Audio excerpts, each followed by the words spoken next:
Hello there. So today we're going to be talking about how to use the bow. Now, the bow is one of the most important parts of the violin. Without playing with the bow, we can't do much for the violin aside from possible plucking.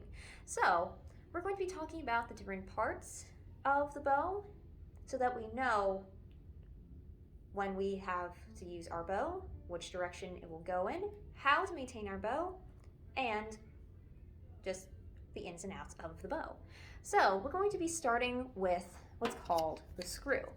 Now, I'm going to be putting this right on here, so that way we know that this is the screw right here. I can even flip it around so we can see what it is that's labeled. So the screw is what helps with tightening and loosening our bow, mainly our horsehair, which I will not be putting a sticky note on for reference. So when we are using our screw to make it tighter, we go to the right side. So we go clockwise for reference. Now you're going to notice as I make it tighter, it's going to make the gap much wider. That's going to make it tight. We don't want it to be too tight. We don't want it to be straight with this. So to fix that, we are going to loosen our bow. We're going to go counterclockwise, like so. And you notice in here is now getting closer. The gap is closer now to the wood. And now it's loose. We also don't want it to be too loose, otherwise we can't use our bow. So this is how we adjust our screw.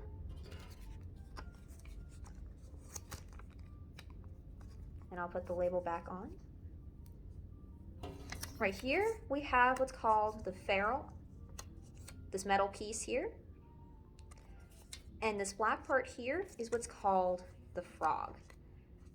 Now, I've looked into this in the past. There doesn't seem to be much of an explanation as to why it's called the frog.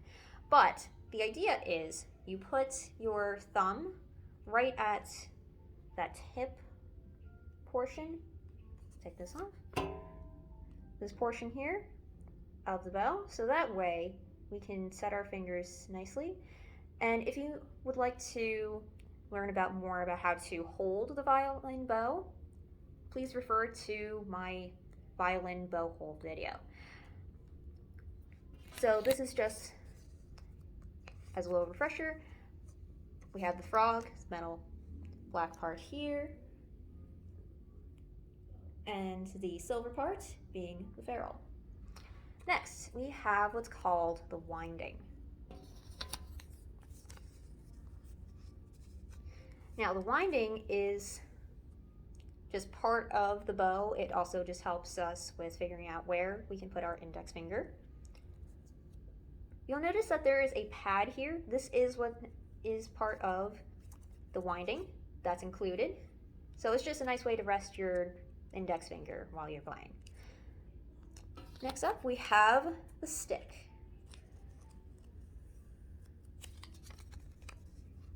Now, the stick doesn't have to necessarily be wood, but oftentimes it is wood. Other materials that it can come out of, it can be comprised of, can be fiberglass, which I would not recommend, but I have seen it in places. It can also be made out of carbon fiber. Now that's going to produce more of a light sound on your violin, and I do recommend that because of durability, but oftentimes you typically use the wood. So the wood could be in a lighter color, or it could be in a darker color. If it's lighter, then it's going to be, well, most of the time better quality, but you always want to check with your music store or your luthier first. Last but not least, we have what's called the tip. Now, the reason why we have the tip is it connects this lovely horsehair in here, since we have it running from here to here. That's what holds our stick together, our whole bow together. Otherwise, we can't use this bow. Also, as another interesting fact, this tells us where we should be if we were to be playing with an up bow direction. So if we were going to be up bow, we look at our tip and we say, oh, I want to move to the left. So that is also a nice little helping tool in this case. So in conclusion, we have the screw, the frog and ferrule, the winding, the stick, the horsehair, and the tip. I hope that you found today's video to be very helpful. If you have any questions regarding what happened in this video or any videos in general, please do not hesitate to send an email and I will get back to you as soon as possible. Have a great day!